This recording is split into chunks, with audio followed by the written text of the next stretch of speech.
Hello, everyone, and welcome to today's webinar. We are going to be talking about the coloniality of knowledge and hegemonic psychology, part 3, refusal and epistemic disobedience. I'm Sarah Mancall, and I'm the policy director for the Society for the Psychological Study of Social Issues. We're also known as SPICY, Division 9 of the American Psychological Association. And this is the 5th webinar in our 5-part series with the Refusal Decolonial Editorial Collective. And the series is entitled Decolonial Perspectives on the Psychological Study of Social Issues. This also is being run in conjunction with the 2-part special issue series in the Journal of Social Issues, also published by SPICY, on decolonial perspectives. This webinar, along with all the other webinars in this series, can be found afterward on our YouTube channel, which is at www.youtube.com/SPICY.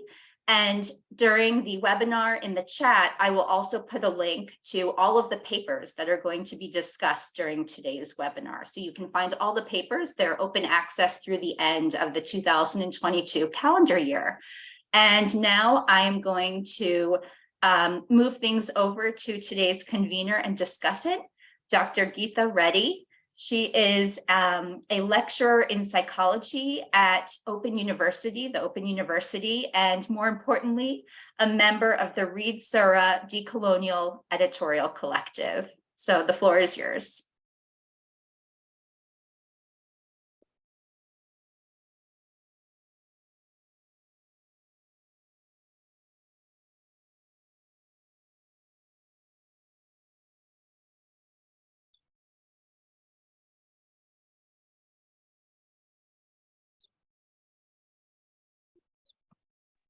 Thank you, Claire. Welcome everyone to the final webinar. Thank you so much for joining us today. I'm going to share some slides to guide us through this first bit of the webinar. And this is the final webinar that we have of these 5 webinars that we have organized as the Refusal Decolonial Editorial Collective that is hosted by SPICY. So the webinar series is born out of the 2 special issues that we curated for JSI. The first being decoloniality as a social issue for psychological study. The second, psychology as a site for decolonial analyses. Here, I'd like to introduce the members of the Refusal Decolonial Editorial Collective. We have Professor Kupano Ratelli. Kupano maybe can give a little wave. Can we see Kupano? Hi, Kupano. Shanaz Safla. Hello, Shanaz. And Glenn Adams.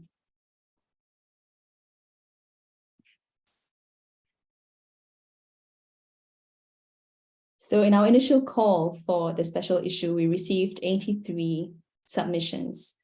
And these submissions have then resulted in 18 authorships, or 18 papers being put together across 2 special issues.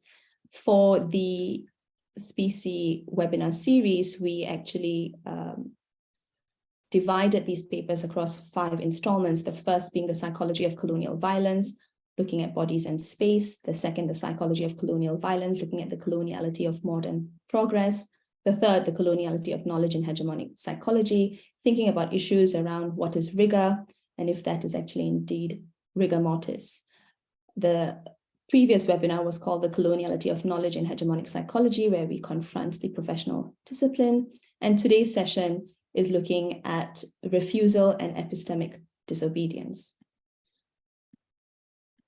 We have 3 papers and 4 presenters today. The first will be Rachel Burrage with their paper, Beyond Trauma, Decolonizing Understandings of Loss and Healing in the Indian Residential School System of Canada. And then we have Accounting for Colonial Complicities Through Refusals in Researching Agency Across Borders by Clare Coultas. And the last paper, Creatively in Coalition from Palestine to India, Weaving Stories of Refusal and Community as Decolonial Praxis. I will leave you with that and invite Rachel Burrage to start the webinar going. Good morning or good afternoon or good evening, wherever you're calling in from. Thank you for the opportunity to be here and to have been a part of this really excellent collection of work. I'm going to share a brief PowerPoint to keep me on track. So I just wanted to take a minute to have everybody think about and acknowledge the land on which they are currently residing and the first peoples of that land. Here in Hawaii, where I currently reside, that would be the Kanaka Maoli, but it'll be different for everybody. And if you don't know, then this is a good time to think about that you should know.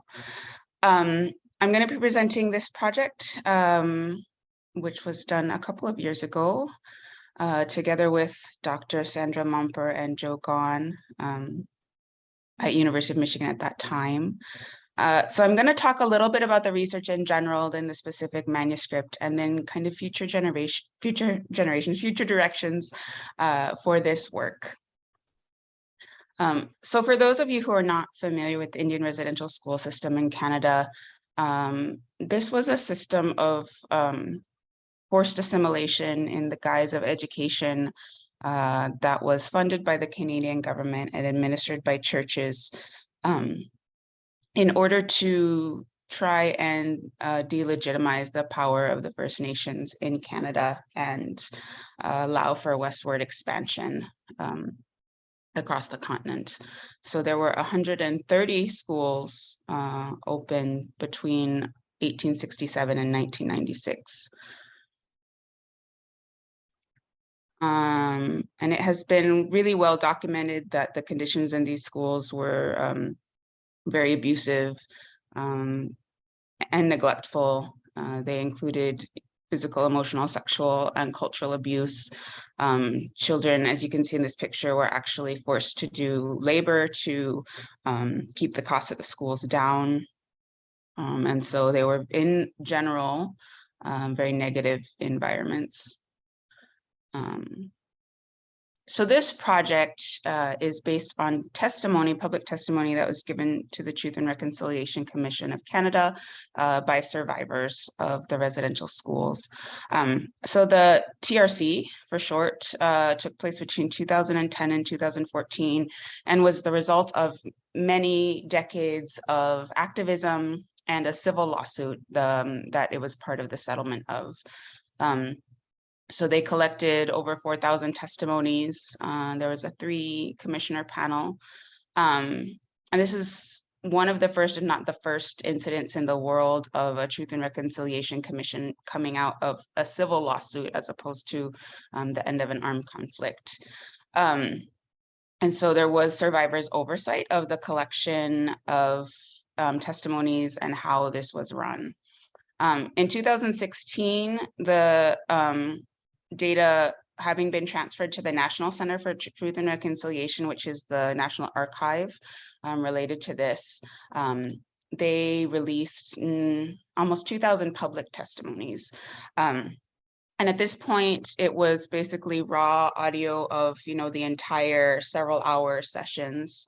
And then there was no real demographic data accompanying that, even though some had been collected at the original TRC.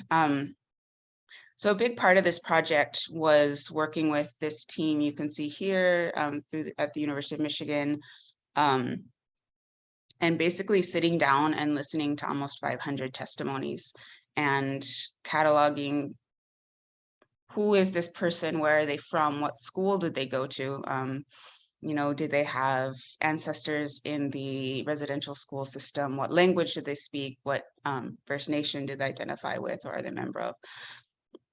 I myself am of settler descent. My 2 co-authors are both tribal members within the legal framework of the United States, Indigenous relations. And then we had 5 really great undergraduate research assistants. So the question really that we wanted to look at was, how do survivors' descriptions of their experience fit with our psychological understandings of trauma and loss? So after cataloging the 500 testimonies and listening to them, we selected one school that had enough testimonies to really look at, and then also had some other archival and contextual information available that some of the other schools didn't have, to give us more context into what the school was like. So there were 40 testimonies. Unfortunately, because we didn't have demographic information, we could only go based on apparent gender, which we all know is not, or presenting gender, which is not accurate, but it was largely half men and women, mostly folks from the Dene First Nations. And as you can see, people had experienced a large degree of abuse that they disclosed in the testimonies. So kind of what were the results? We did thematic analysis following Brown and Clark. And when people talked about the effects of Indian residential school, it was largely centered around concepts of loss and then effects on the larger family and community. So we saw in those testimonies things you would see in maybe a mainstream Euro-American conceptualization of trauma, such as effects on wellness, a loss of sense of meaning, a loss of individual agency and voice, a loss of the sense of self. But then a lot also focused on the loss of connection with others and the ongoing effects on family relationships, family bonds, challenges with parenting, having been removed from largely loving and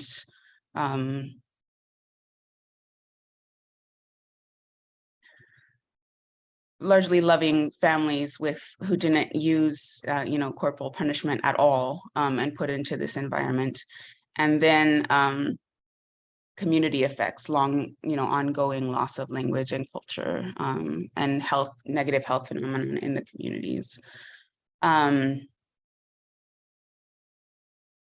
And so then, as you might imagine, when people aren't just talking about individual trauma, healing looks a lot different than we might have in a standard psychological conception. So most people talked about reconnection, and about the importance of being able to reconnect to others, to learn how to love again, to learn how to receive love, and reconnection to culture. And this was not just in terms of, a lot of times we talk about traditional spirituality as healing, and as a healing modality. People also talked about that prior to residential school in their communities, there was an understanding of mutual support and collective agency, and that a lot of recovering and healing from residential school was related to really finding that again, coming together as a community, promoting culture, finding ways to take care of each other and to make those connections. And so there are quotes about all of these in the manuscript. But what I wanted to kind of talk about a little bit more today, in the couple minutes that are left, is, psychology as a discipline has largely focused on the individual. That's kind of what psychology was created to do in a Euro-Western framework. And as we all know, identity and concept of self and concept of healing varies widely by culture.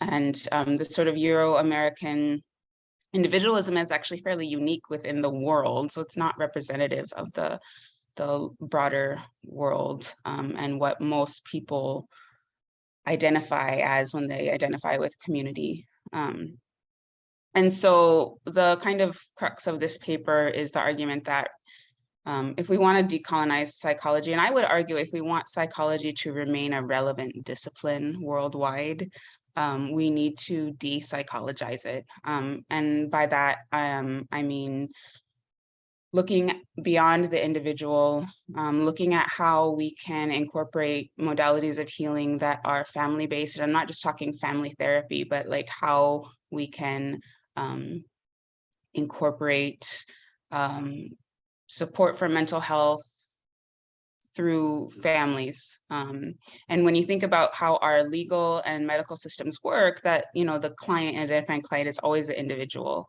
And, there's even protections against sharing with family. So there's some inherent disconnects and challenges that have been put in place to protect clients that would need to be addressed if we're looking at, the broader community as the client, or, the family as the unit of wellness.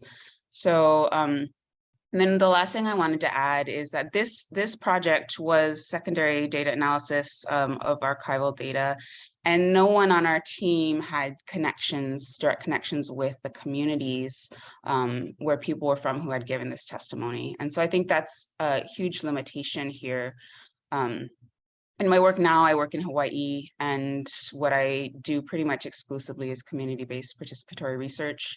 And having matured in my own professional development, I've seen, that work takes so much longer, but the outcome is so much richer. And, we can use research as a way to build connections between the academy and community, to strengthen community connections, and to really understand that, we shouldn't be writing about people without the representation of those people and those communities. And so I'm a real big advocate for CBPR, and also, including in the work that I do now, our participants are invited to be involved long-term. So when we come up with our themes, we go back to them and have focus groups, and then also invite them to be part of publications, and invite them to be part of, future projects and conceptualizing that. So decolonizing our research methods is also,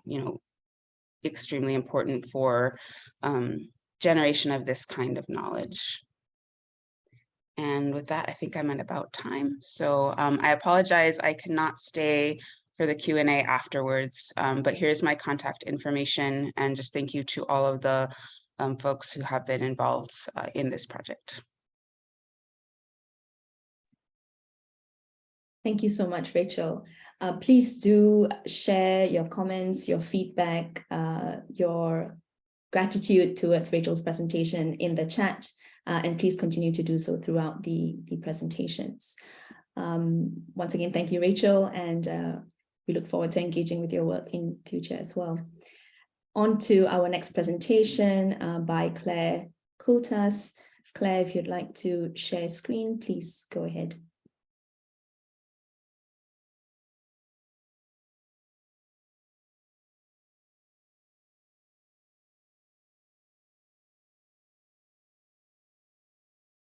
Great, thank you.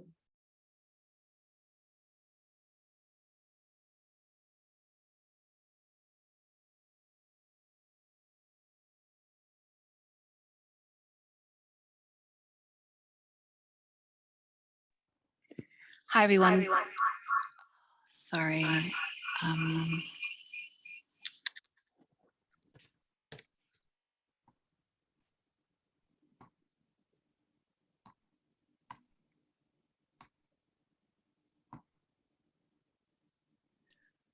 I'm unmuted on here now. Apologies. I'm having technological issues. I was going to try and do my talk on my phone, but I think it works now. Tell me otherwise if it's not working.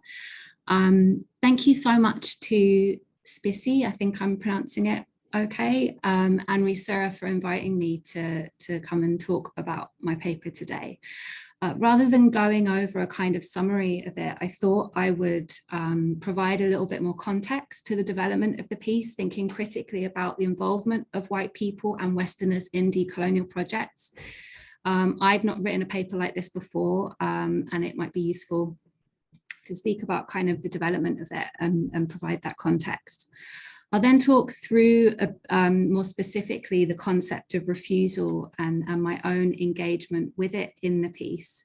And then lastly, I'll trouble some of the concluding thoughts by which I end the piece. I talk about them as kind of concluding thoughts, but I'd like to reframe them now more in a kind of undone way and challenge some of those ideas. So firstly, the paper questions and sits with this tension of how white people and Western scholars, particularly who are connected to whiteness, can contribute to decolonial projects. Whilst we most definitely have responsibilities in this work, there is also a tension around us, I say us very broadly in an inclusive way, taking up space, tensions around us co-opting decolonial projects, but also that there's this kind of increasingly pacification of the concept of decoloniality in itself. And we do see this already in how everybody is decolonizing right now. So I share some quite personal reflections in the piece about the tensions that I felt working and doing research in East and Central Africa as a white Westerner, particularly around doing research on supposed African sexualities and kind of how I was challenged in regard to this, my own processes of unlearning and learning. But there were also tensions around submitting a paper to a special issue on decolonizing. As I state in the piece, I would never self-identify as a decolonial scholar. I'm not convinced that I can myself decolonize, and I talk more about why in the piece. However, I do believe that we all have an ethical responsibility as educators and researchers to draw attention to the various workings of coloniality. However, this is not something that I was necessarily very clear about going into writing the first draft of this piece. So I thought it might be useful to spend a couple of minutes talking about my learnings and unlearnings in the process of writing and publishing this paper. And I do see this as connecting to post-humanist understandings of agency that I talk about in the paper. So thinking about how we connect with and attend to the world around us as we act or as we think to act, how we need to center our entanglements and tell involved stories about these entanglements. Because my thinking in this paper definitely reflected thinkings with the anonymous reviewers and the Read Surah editorial team. And I'm still in this spiral of learning and unlearning, which is arguably part and parcel of kind of this work as we work collectively against coloniality and in decolonizing projects. So for this piece, I just finished my PhD in social psychology, and I saw a call for papers for a special issue on decolonizing psychology through a feminist lens. And agency was central to my PhD, but seeing this call for papers, I realized how its conceptualization remained quite underexplored. And so I saw this as an opportunity to delve deeper into this issue, because part of my discomfort was around the dominance of individualist understandings of agency. And I wanted to address this in a more meaningful way. Also, I'd read kind of key papers on decolonial theory, but I also saw this as an opportunity to kind of engage with issues of coloniality within my work more meaningfully.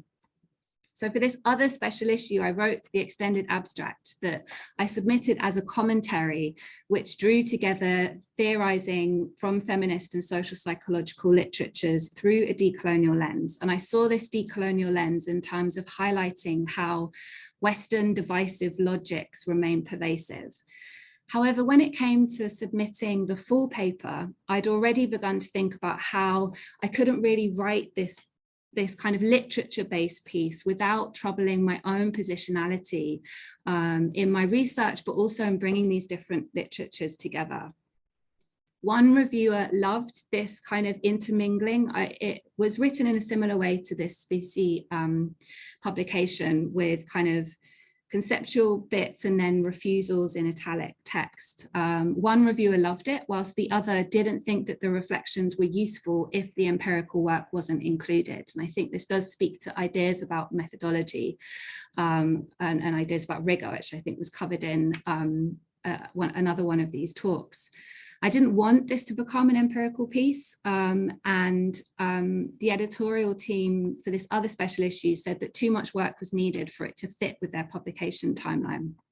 So I then saw the Read Surah call for papers, and I'm actually really grateful to the editors of the other special issue for not accepting my paper, because the development of my thinking in the refusals that I talk about in this specie piece did need more time, and the reviewers of this special issue, along with the Read Sur editorial team, really were critical friends in helping me to think through these refusals and how to communicate them in ways which sat with the paradoxes and didn't revert back into what I think we're trained to do in terms of presenting our best selves. They really did help me to sit with the discomfort in this thinking through of the refusals, and also helped me in having the confidence to publish a piece like this. You know, I'd only ever really written empirical papers before this. So one thing that became very apparent to me through these dialogues around my refusals with the reviewers and the editorial team was thinking through this tension of refusing as a white person.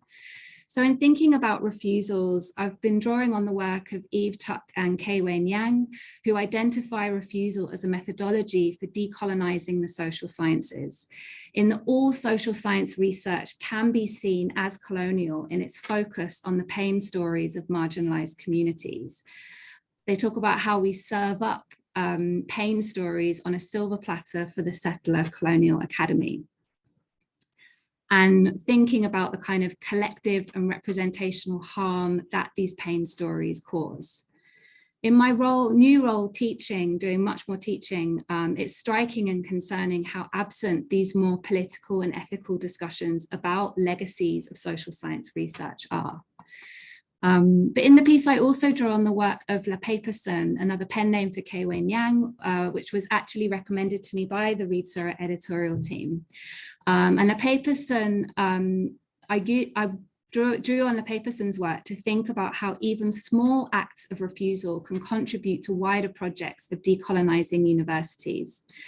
They talk about how all staff and students are cyborgs with potentials of subverting coloniality in universities, in that we are able to reassemble colonial technologies according to what the Paperson calls our decolonial desires. And this small book, I really recommend it, reading it. It's incredibly inspiring. But I talk in my piece about how particularly white scholars do need to be mindful about how we engage with these ideas and more broadly think quite critically about what it means to engage with refusal as a white scholar. So I talk through some potential qualitative differences that I think are useful in considering when engaging with refusals as a white person, but also potentially more broadly in that we are all connected to whiteness in Western universities. So the first relates to the need to take care in ensuring that we don't pacify or tokenize these ideas, like we've seen with the word decolonize in many cases, and also that we don't co-opt the legacies of work done around this concept by Black, Indigenous, and people of color communities. And these kind of legacies are illustrated in the paper by Devin and Urmitapa, this issue he'll speak next. And I think a key difference between these legacies of Black, Indigenous, and people of color refusals and the potentials for white people to engage in refusals relates to the importance of our recognizing that we can never fully disengage with colonial architectures. We cannot just reject the status quo which structures our connections to power. We need to be thinking about how we can use these connections with systems of power. We can't just reject our entanglements with these oppressive forces. As Eve Tuck and Kei-Wen Yang state, there is no move towards innocence. So I also talk about how our refusals need to be co-conspiratorial, drawing on the work of Bettina Love, which critiques the more passive idea of allyship through an abolitionist lens. So she talks about the need for collaborative strategizing in working against whiteness and coloniality. We have to recognize that as cyborgs, we are all the more entangled in colonial technologies. And we have to work with those who see and feel the violence of these technologies, because our experience is the absence of this violence. So our decolonizing potentials are reliant on us connecting with broader decolonial and social justice strategizing. We need to be thinking collectively about when it's useful for a white person to take up space in decolonial projects, and when we really need to focus all of our fighting to ensure that a particular role or position is taken up by Black, Indigenous, or person of color. So I ended the article with a concluding thoughts section. And now when I look at this section, I see the undoneness of it, most of all related to how my position has changed since writing it. So I'm now a lecturer. Before I was on I'm on a pathway to a more permanent academic position. Before I was working on a temporary research contract. But also the majority of my work is now teaching, not psychology specifically, but the social sciences. But I am now more a part of the machine as I have ever been. I've recently also accepted to take on a leadership position. And as my entanglements with this inherently colonial machine increase, so does my unease. And I pose some general thoughts at the end of my article of how we can all collectively try to operate in more subversive and decolonizing ways when connected to whiteness and the neoliberal academy. And I stand by these thoughts. However, there is a stickiness when you shift from the general to the specific. As with much collective action work, the imagining otherwise is crucial, but nevertheless can become quite disheartening when you're facing the everyday barriers to change. For instance, I'm lucky I work with a wonderful collective of like-minded colleagues, and we recently mobilized against emails being sent out by the university administrative team to students whose attendance was poor. And these emails used really fear-inducing language in relation to visas and immigration status being revoked. And we worked with the administrative team to change this language. However, this language change is a tiny drop in the ocean of universities acting as hostile environments for students and also teaching staff themselves. And there is energy and motivation to explore and act against this issue in more depth and to mobilize more broadly. However, in all honesty, teaching and marking have taken over. We're also in the middle of ongoing strike action against cuts to our pensions and gender, ethnicity, and disability pay gaps. So fighting against immigration surveillance and hostility in the university will remain on our agenda. We will get to it. However, likely this will happen in the summer holiday period when there's no face-to-face teaching. And we see how this kind of feeds into time for rest. There is definitely this feeling of keeping us busy so that we can't organize. People are burnt out across the university. And so currently, when I look at this species piece that I've written, I have to say, I do feel this kind of push-pull within myself. We as a collective are trying to work in different ways. However, the exhaustion of existing in the machinery of neoliberal academia and also living within what feels like a stasis in regard to the slowness of change and collective action, where we're forced to sit with our complicities in the violent architectures of whiteness and coloniality. Really does kind of, it feeds into this push-pull that I feel when I see this kind of inspiring concluding thoughts that I put at the end of my article. So there's this shift in the affect of my thoughts on refusals in the neoliberal academy. They're most definitely not conclusive, and I'm currently sitting in the discomfort. And I wanted to speak to that here because this for me is the real question. How can we protect and generate energy in our collective efforts at building webs of refusals in academia when we're all being worked to the bone?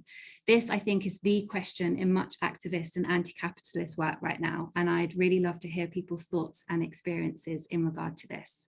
So thanks so much, everybody. We'll pass it back to Geetha. Thank you so much, Claire. Thank you very much for those thought-provoking questions, for your reflections. And I look forward to engaging with them in the Q&A section. I'd like to invite also, please, whoever we have who are attending here, please do put in your comments in the Q&A chat, and also do share your thoughts on the presentations in the webinar chat function that you will see at the bottom of your screen. Thank you once again, Claire, and I'd like to invite Urmi and Devin to present their piece.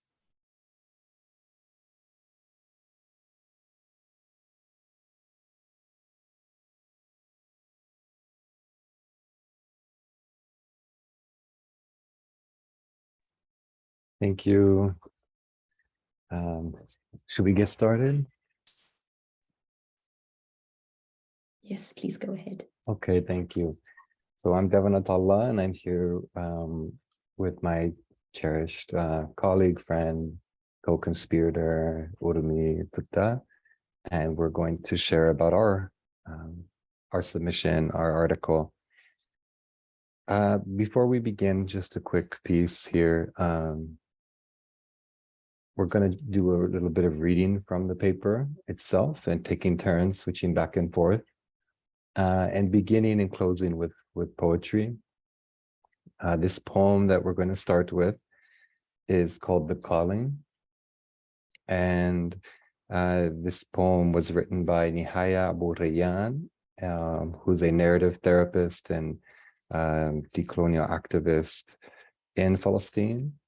And it was written by her and myself as part of the Kurkum Collective, which is a decolonial healing collective in Palestine that I'm a part of, and really represents being creatively in coalition.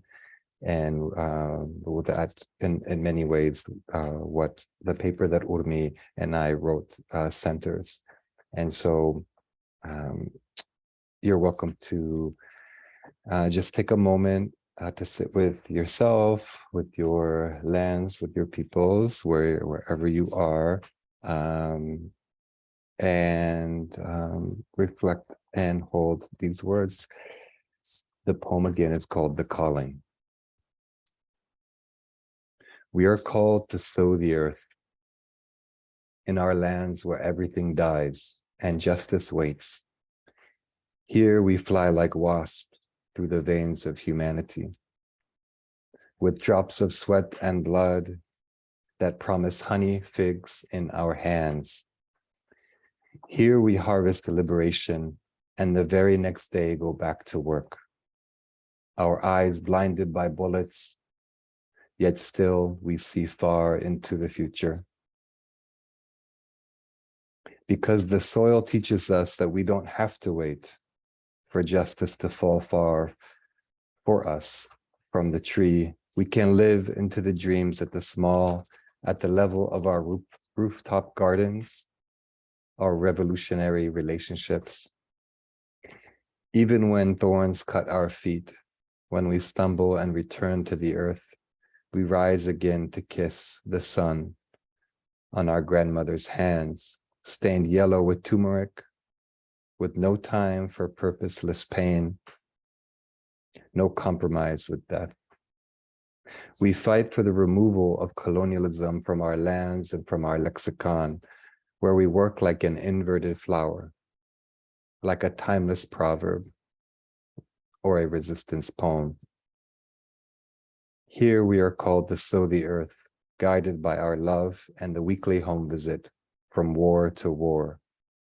How do we become the keys to our own doors?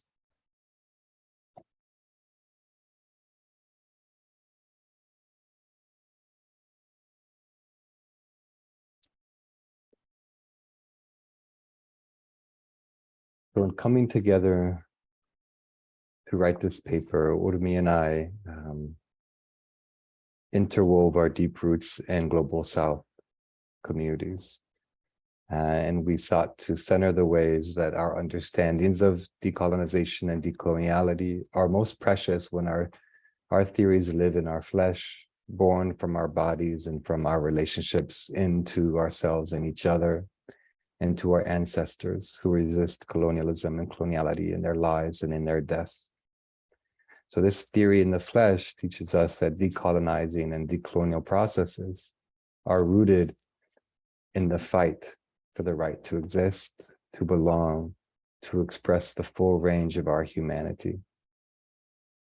Decolonizing and decolonial processes are historical, present-focused, futurist processes and cannot be untethered from the peoples, places, and movements that render them intelligible. This means that research and the landscape of knowledge generation is one of the many interconnected sites of decolonial struggle.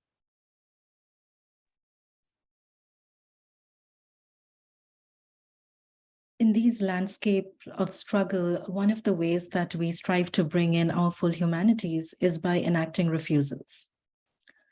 So why do we emphasize refusals? Following in the footsteps of activist scholars such as Sara Ahmed, Iftak, we refuse to live and work within the putrefying walls of Eurocentric historical imaginations. Refusal is persistence. We persist because we sense what is possible. Refusal is generative. It is using imagination, love, and vision to articulate and dream possibilities. It is regrounding ourselves in a present, not only marked by the past, but also by the imminence of that which is still unsaid, unthought, unlived. It is desire and longing and action. It is remapping and remaking, weaving together and traversing a landscape of decolonial praxis that is rooted not in disciplines, but in lived experiences, that is rooted in inherited legacies of struggle and of survival. In other words, research and writing cannot take precedence over being human together. When we approach this paper and our response to the call that was put out, it was not merely as an academic enterprise or scholarly collaboration. But for us, this was part of a much deeper commitment to our shared humanity and mutual acceptance of our fluid identities. This writing together, this coming together is part of our praxis, cultivating ethical and caring relationships, slowly and carefully building an edifice of trust that embraces ambiguity and unknowability. In embarking on this process together, Devin and I decided to focus on storytelling, to defiantly write with decolonial attitude, courage, and love, to write about our ancestors. We endeavored to accompany each other in our journeys of reflecting on what it means for us to be creatively in coalition that Maria Lugones called out for. We work to be in fellowship with each other, holding and listening to one another in pain and also in protest. So as we wrote this paper, we planted seeds together, Urmi and I, creatively and subversively. We turned to a different site of memory, knowledge, and nourishment. We turned to our ancestors, to our wilderness, to our cultures, to our foods. And we believed that this turning held potential for decolonial turning toward interconnectedness. And this is not something that we do alone. We hold to be true that no research paper, project, or intervention program can have all of the relevant questions, let alone answers, that lead to decolonial transformations. So articulating what we do to resist coloniality in our research and practice includes our working to write with humility, write with radical listening and courageous remembering together, resisting, and storytelling against ethnocentric, white stream historical imaginations and their related emergent languages, standards, strategies, solutions. And we wrote this during a season of falling cognitions, paradigms, and statues of white colonists and enslavers. Writing while bitter, angry, writing at a moment in history, together witnessing the fall of an empire and honored to be a part of this fall. A decolonial turn, a decolonial falling for us is striving towards new mornings, new ways of being human together. We reach out, we reach in, sharing wounds, sharing risks, while being in community, plurally interconnected and accountable. Importantly, these endeavors are not objects of our intellectual interests or professional pursuits, but represent the fights of our lives, the fights of our foremothers and forefathers who transgressed colonial front lines in their lives and in their deaths. We understand the multiplicities of traumas that are linked and layered into our communities and our bodies when we face these systems of oppression head on. Our taking a decolonial turn is only intelligible when scaffolded by these legacies of so many resisting people before us, intergenerationally and intentionally, which we refuse to forget.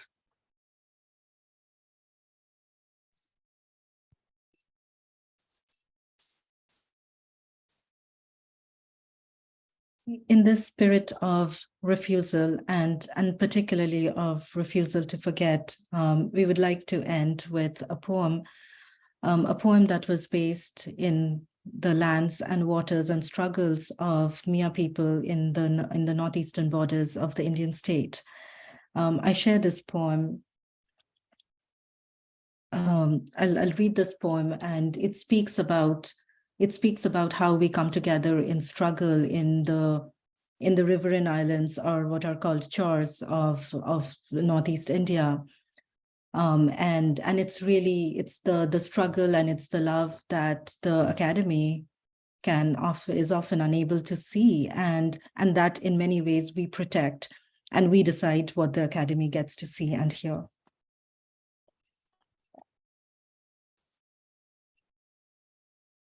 The char tells a story.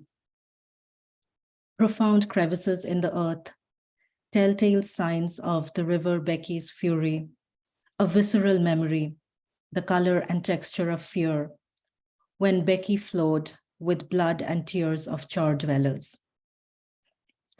A firm foothold in history, we sit in circles under the starry sky, eating rice and meat. Lingering smoke from the wood fire, brimming eyes, rambunctious laughter, irreverent, unrestrained, and free. Stories of where they used to be, stories of how far we have come, fighting, loving, and linking. Hope effervescing on the shimmering surface of Becky, with the pending promise of tomorrow. Molecules shift, giving the permission to feel, to liberate. My blood quickens, life pulses through my body. New worlds are possible. I return, feeling more than when I left, feelings that fracture thought. I return, knowing more than when I left, uncomfortable embodied knowledge, not wise with answers, but alive with questions, and a promise to feel, to never forget.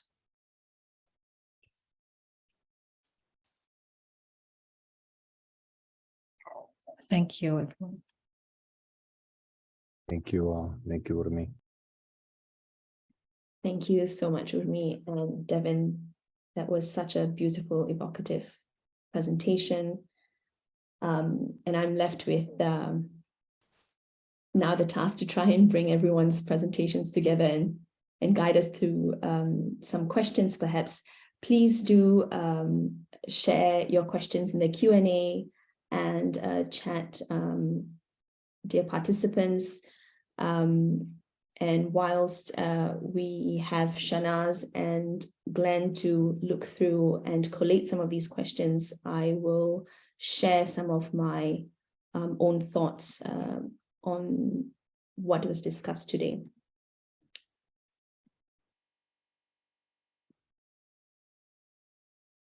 Apologies for trying to do this well today, but I am going to see, I can't see your faces. I'm working off a single screen at the moment. And I think previously you saw the presenter view. I just want to check that what you see is only the slides. Is there a thumbs up? Great, thank you, Glenn. Thank you. So drawing from the three presentations today and the three papers, we're looking at how people are thinking about cultivating refusal and epistemic disobedience.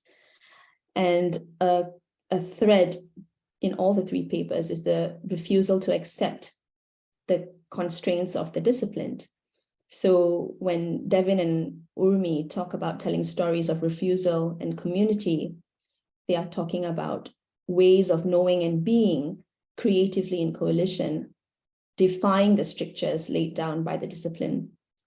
When Clare is speaking about refusal as a form of openness and engagement, she's talking about taking up responsibilities of anti-colonial praxis in ways that contribute to, but do not co-opt projects aimed at decolonizing psychology.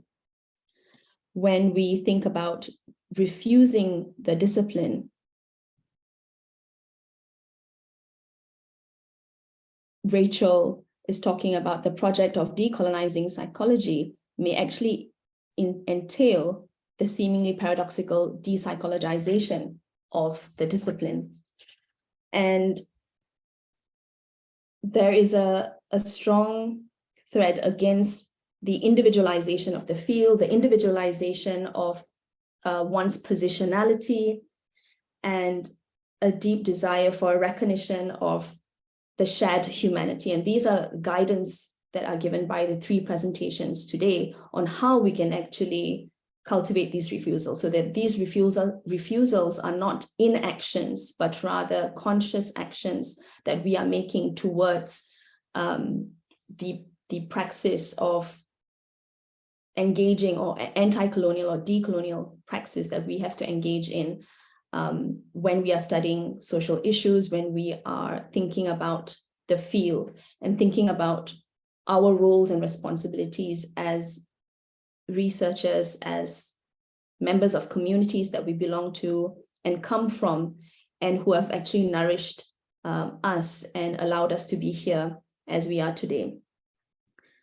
I think, you know, this image of turmeric-stained fingers of our ancestors is something which is laying with me, and I'm carrying with me when I think about what it means for BIPOC, or Black, Indigenous, people of color, engaging in the refusals that we need to engage in and that we're continuing to engage in. And Clare brings this contrast to the weight of, or an addition rather than a contrast to the weight of what it means to engage in refusals as an action that all of us need to engage in, by thinking of how do we engage in these systems of power when we are situated and located within a hostile environment for staff and students. And so part of this guidance and part of these maps that are laid out by presentations today are inviting us to think about slower scholarship, are thinking of inviting us to think through shared humanities, shared connections, and refusing the individualization of the field and individualization of violences, as well as our roles in perpetuating these violences. So when we are thinking about the entanglements that Clare brings up, how do we then not only articulate these entanglements, but also work creatively to against and resist these entanglements? And whilst I wait for some of these questions to come up, perhaps I have a question for these presenters who we have here today. So when we are thinking about, sitting in this discomfort, in this anger, in this frustration, as we understand the violence that is enacted on the communities that we are engaging with and that we are hoping to work with towards liberation, how do we then make space for the work that we're doing, what we are doing, make space for ourselves, for rest, as Clare pointed out, when the need or the impetus for change is now, or change is so long ago. We are long overdue for change. And so how do we resist and work within this sort of environment, which is long past overdue for change, when much of the work that we need to do invites a slower scholarship and requires that slower scholarship?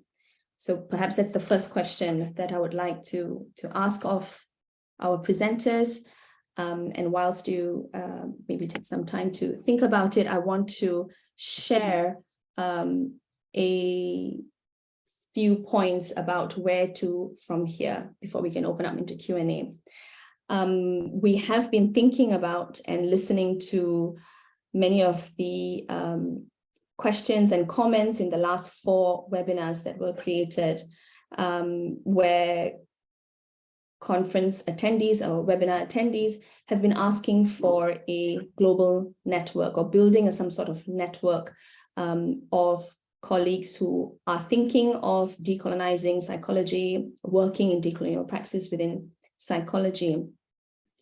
And as Refusal Decolonial Editorial Collective, we have been thinking about this a lot, and this has weighed on us a fair bit. There are many collectives which exist, and there are many networks which already exist and have been doing work for very, very long.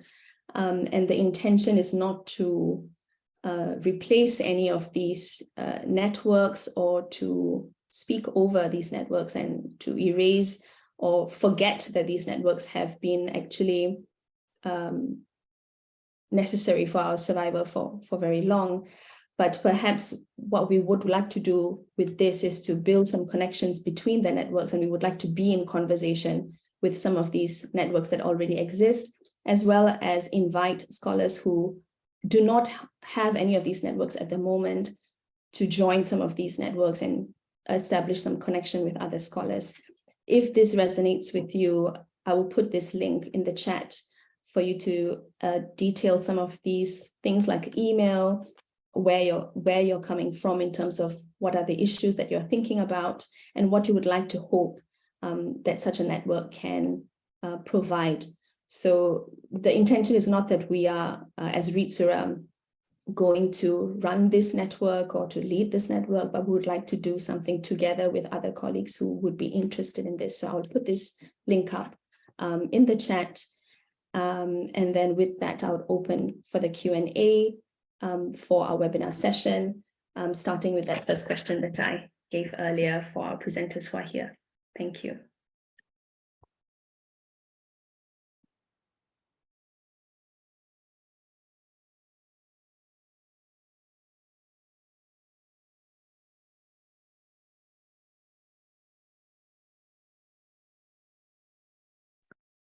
All right, Geetha, could you remind us of the question? I'm sorry. I'm trying to remember. I'm trying to riff off my own question. I think I have so many thoughts about what both of you presented and what Claire has presented. Rachel, unfortunately, is not able to join us, so these questions are for you. But thinking about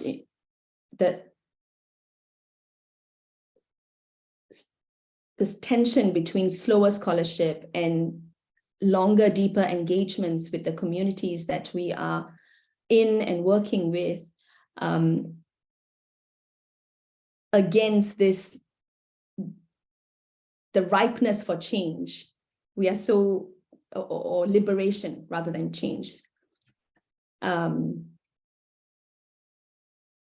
overripe in many ways, in many communities, in many,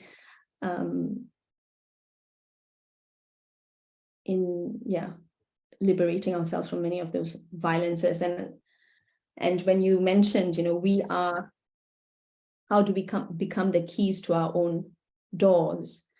How do we then move against this slowness, and when the need or the necessity for this is now, or has been now for very long?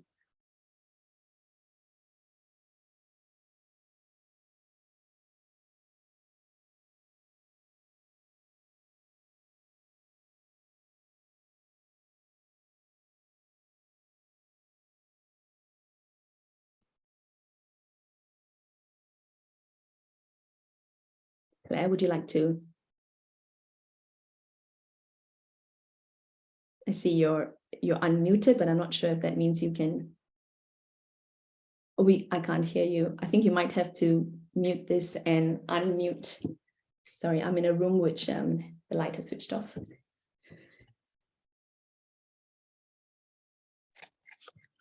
Great. I can hear you now. I can hear something. Can you hear me? Yeah. Okay, great. Sorry about the technology issues. Geetha, this is a really difficult question. I think I was interested that Rachel spoke about participatory action research. That was actually kind of my entry into research. And I think there's, there's legacies of work around kind of how we can try and build solidarities across difference and maintain momentum. I think didn't mean to end my talk in a more pessimistic side, but I think, I thought it important to speak to, I am in a moment of feeling completely burnt out with strike action, with its end of term. And I think something that is in these kind of critical and radical theorizing around solidarity building and coalitions is around connecting across differences. And I think that is how we energize. When I'm feeling a lack of energy, others have energy. And I think something that's less spoken about is intergenerational connections, particularly I remember when I first kind of started in this field, I was hugely inspired. And I remember kind of more elder scholars kind of saying, oh, but we've done this already, we've done that. And I think those kind of intergenerational learnings, we have perhaps not enough of that, particularly in kind of, if we think about UK academia where I am, it's quite competitive. People move universities very often, temporary contracts. It's very difficult to build coalitions and to mobilize, as I said, I think we're kept busy on purpose. Absolutely, I think going back to kind of participatory action research, community psychology, feminist, decolonial theorizing, it's about coalition and solidarities and trying to do this work together and kind of sharing energy and energizing others when we feel less energized. So it's a really hard question. I've had a go at answering it. Thank you, Claire. Thank you. I think some of the sort of intergenerational conversations or wisdom is what Devin and Urmi talk about when they are evoking these stories are not just with people who are in front of them, they're also carrying stories of their ancestors, of their grandmothers, of their grandfathers. That's my understanding of Devin and Urmi's work. Yeah, thank you, Claire. Devin, Urmi, would you like to?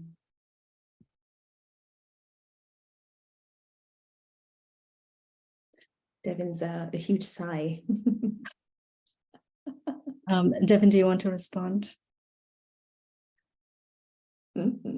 I'll respond with the qualifier that, this is where I am right now.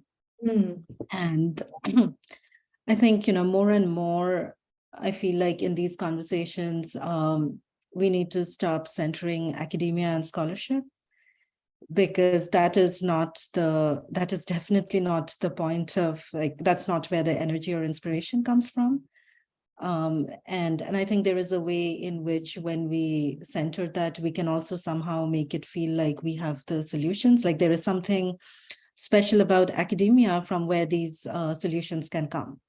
And I mean, I think change is constantly happening and resistance is constantly happening.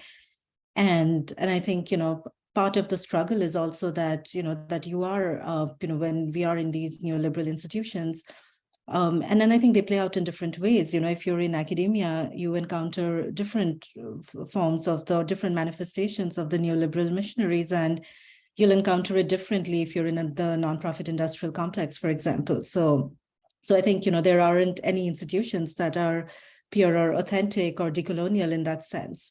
It's the praxis and the ways that we are with each other that is, so I think, more and more, I really feel like, we need to, if we are really committed to this, then we need to find ways to be interdisciplinary, ways to be the establishment, including academic establishments. And, but we also engage in strategic resistance because, we are in these spaces and we have to figure out how to navigate these spaces. So I think it's just, I think it's difficult to respond to that other than to say that, we we figure things out along the way. We learn, also from people who have come before us. But I think another piece of why it is also difficult to have these conversations sometimes, it's because that, many of these strategies are also subversive. So they can happen in spaces where we know that, that we have each other's back. And then what does that look like? How can we then, act in ways where we are still able to, push borders and boundaries, but not always in an overtly confrontational way, because, we are constantly weighing different things. We have to think about our students. So this is really a lot of rambling to say that I think, these are things that we are constantly grappling with. And I am definitely not looking to, institutions to change. But then we have to figure out, what our collective ways of being can be to mitigate some of that. And at times also, to be able to say no. I mean, there are consequences associated with it, and those are the risks that we have to take. And when we think about the risks that we're taking, also thinking about that in relation to what are the kind of risks that communities that, that we're claiming to be in solidarity with, many of our own communities, what are the kinds of risks that they're taking on an everyday basis. So how is our struggle going to be, part of those broader struggles rather than something that is specific to academia or to our disciplines? Thank you, Urmi. Devin, did you want to add to Urmi's point? Yes, thank you. And, Geetha, when I was thinking of your question, I kind of appreciate that I don't even really understand it, because I want to name that, because part of it is like Urmi said, representation of where I am. And also I heard Clare, saying something about being, they're holding a lot right now. And I think there's a way that just trying to hold the question.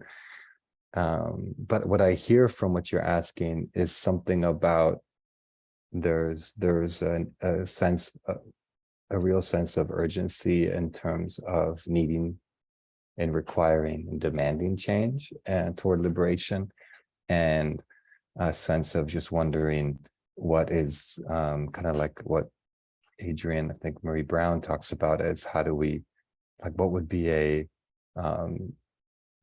next step where we move with integrity in this, or what's a what's an eloquent next step in this terms, or what's the next step that we take that is toward this horizon. And I think the hope, but knowing that the horizon isn't in the distance or isn't even in the sky is like a place to start for me. That was really important. That letting go of, because of the daily apocalypse, like the daily disaster that is coloniality and is for my communities in Palestine, that there's no this thing is coming, let's prepare, or let's or there's no the dreaming is not, and radical work is not so much about bringing something forward, because of the historical and ongoing world-ending conditions, right? So when death is a political reality that's part of the structure of daily life, affirming life is in everything we do.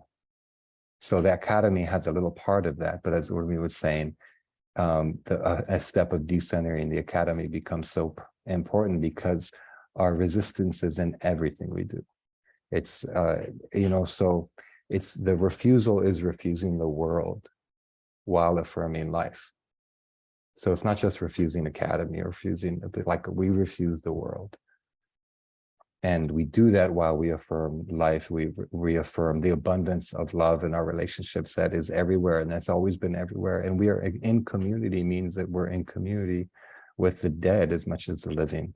And I say this just as so many people were killed in these past few days, even in Palestine, right? And including a cousin of one of the members of our decolonial collective, while resisting the trees that were being uprooted in our native lands, right? So this is just so, to even talk about the academy feels in some ways part of like the confusion of what is happening, like what is this, right?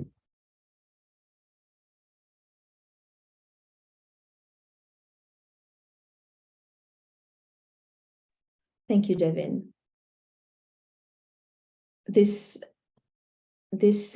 refusal to forget, so therefore keeping communication with our dead, with our living, and remembering is an important aspect of refusals or our path to liberation. Are there any questions that anyone would like to share? Maybe members of the Read Surah Decolonial Editorial Collective. I see that our Q&A is empty at the moment. Yes, I'll just say again that if you in the audience have a question or a comment you want to bring forward, please do type it in the Q&A or the chat.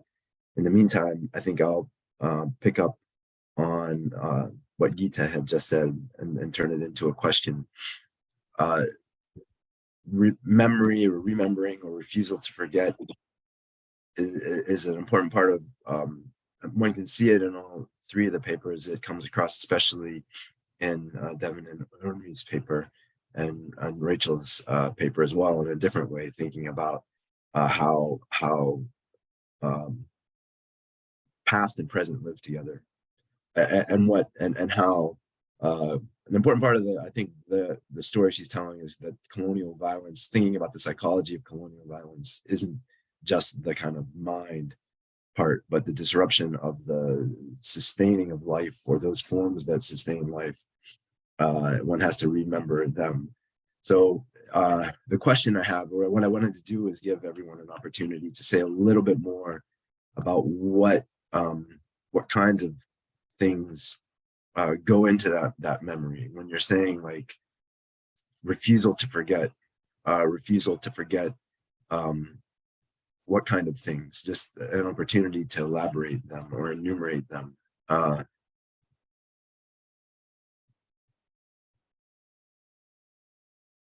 If that makes any sense. I could get us started just with a quick response to that. I appreciate the question because I'm at a point of clarity, I think, myself, where, you know, so much of the work that Urmi and I did together was remembering our grandmothers and our grandfathers. For me, my grandmother, who has recently passed away, you know, I remember how she was never anchored in any institution, and that she never used the word decolonial, right? And how she was part of movement and making my my understanding of decolonialism or any resistance possible, right? So remembering that the way her praxis of making of world making without institutions and becoming what we needed in terms of resisting teaches me that that when I remember that the way that I remember, and I can decenter the institution in a way that is grounded on legacy, instead of as an active refusal that can feel empty and just for resistance or from ideology, but as an indigenous person, I can remember that colonial institutions were forced on us and that we didn't need them and that we still don't, right? And so this is where we bring in abolition, right? This is about ending that our worlds are ending every day. And so the remembering the ways that we can affirm life and embrace each other is part of our legacies, and it's not something that we just come up as solutions for on the fly. feels really important.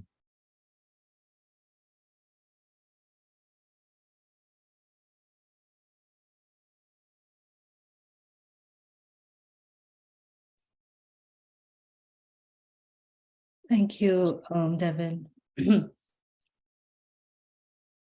I think also sort of, bringing in the ways that, why it was so important for us in that moment to write about our grandmothers and our grandfathers, not just as ways of making ourselves more legible, but really as ways for us to to be more anchored, to be grounded, but also to be able to recuperate some of these, these visions and ways of understanding the world that are either erased or at least their origins are erased.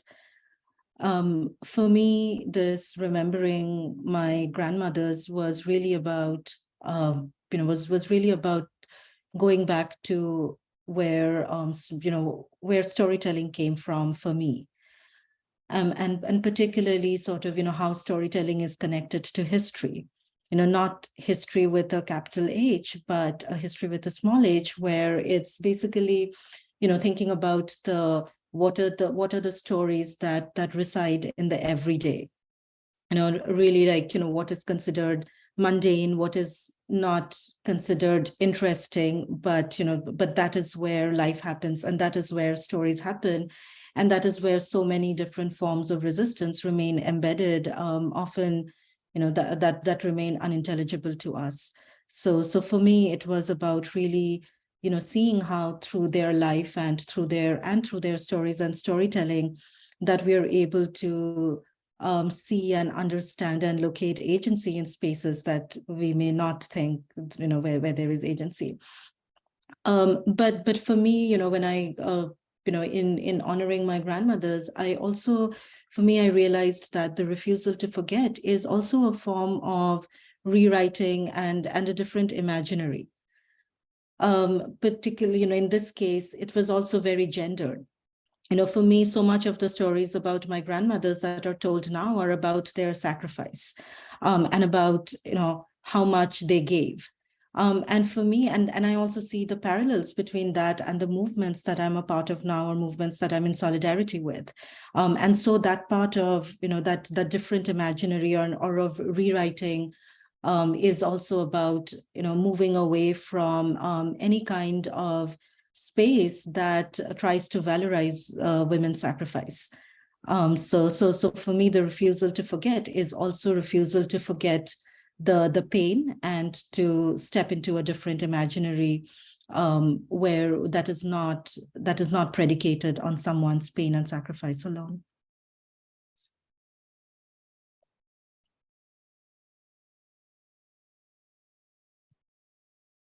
Claire, I didn't know if you wanted to respond to that. I wanted to just briefly say that I think that one of the things I hear that I think is really important, or that I think, it's really important, is that the remembering is really, as the word implies, bringing together or reconstituting, but reconstituting not. I think a lot of people who are listening or reading might understand it, particularly as like reconstituting communities or reconstituting even communities and societies in the context where they inhabit and have inhabited, that from which they've been uprooted. But there's also, it's not only like the social identity or the ways of life, the ways of life. So, and therefore, like, just a hugely important thing for the a bigger community, for the enterprise of humanity. Like, it's a lot to put on anybody's shoulders, but there's reconstituting forms of life that are getting at that. I think it makes connection to what Claire is talking about, or I mean, this question about the slowness, like that, this way of life that's killing everybody, and reconstituting, remembering, reclaiming, bringing into being again, or not bringing into being, but those ways of being. as a bit of what I heard that I think are maybe not so evident on a first reading. Hearing you speak about it or reading the paper 2 or 3 times, one sees these more. That's what I'm trying to say.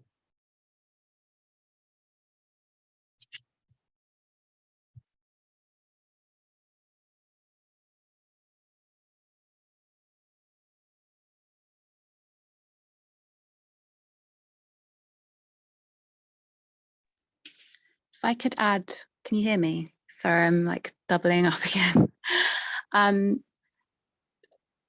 Thinking of, just to expand on kind of some of the discussions, thinking about community and academia as well. I think the importance of refusing to forget. I also, I used to work in NGOs.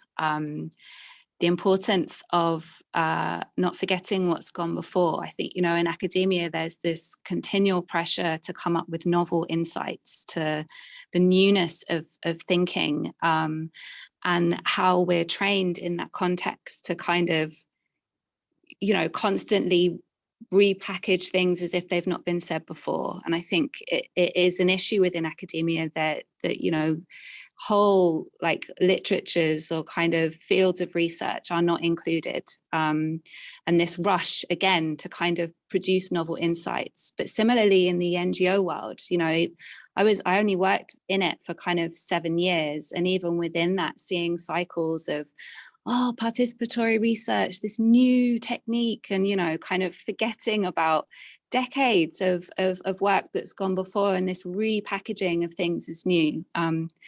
So it's, I think just to connect and expand on that more broadly, to kind of within the institutions that many of us are embedded in.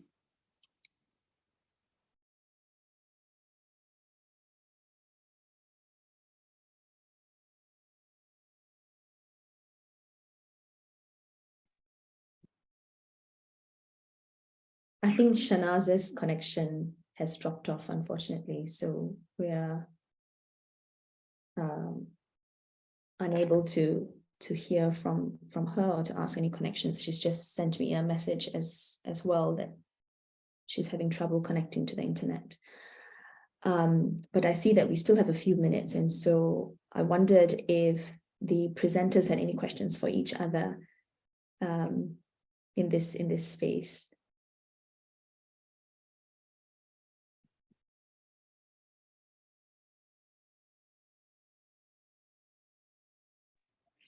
No question, sorry, no question, just gratitude. I really enjoyed reading your paper and hearing you talk more about it.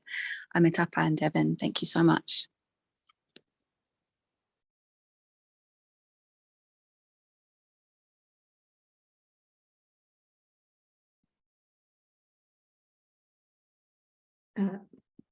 Urmi, did you want to say something? No, I just wanted to thank Claire. Thank you. I also, thank you, Claire. And I wanted to just say that I appreciate the piece around building. I just saw in the chat about building network of relationships, and I filled it out just quickly. Thank you. And I also think it's kind of, it's not like a clear, I don't know how to say this, but like I enter the space also bring, or this kind of, how do we connect across? And I bring questions to that. And because what matters to me is the relationships, right? So I just wonder, and I hope, and I put that, and I hope we have a chance to, as folks connect, and it comes from this, this piece around what I feel like is important, and I think Urmi and I talk about this a lot, and is continuing the practices of caregiving, practices of building interconnectedness. And if sharing theories, if sharing kind of our research is part of that, that's great. But if there's an over reliance on that and how we connect. I do bring questions to that, but looking forward to staying connected and getting to know folks.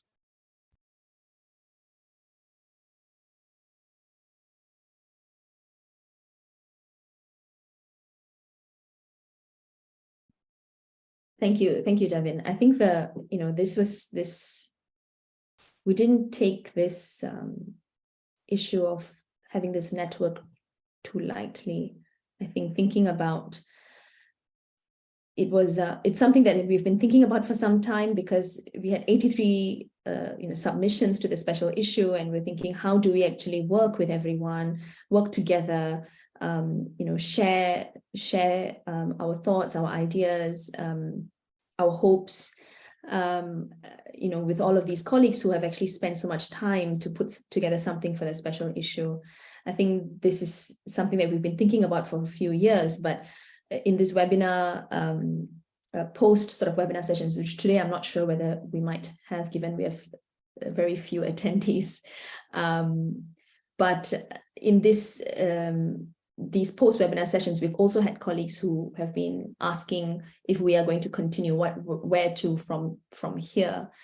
For people who have just come into thinking about coloniality and decoloniality, and also scholars who have been working with this without these connections, for example. So we'll see how it grows and how it opens up.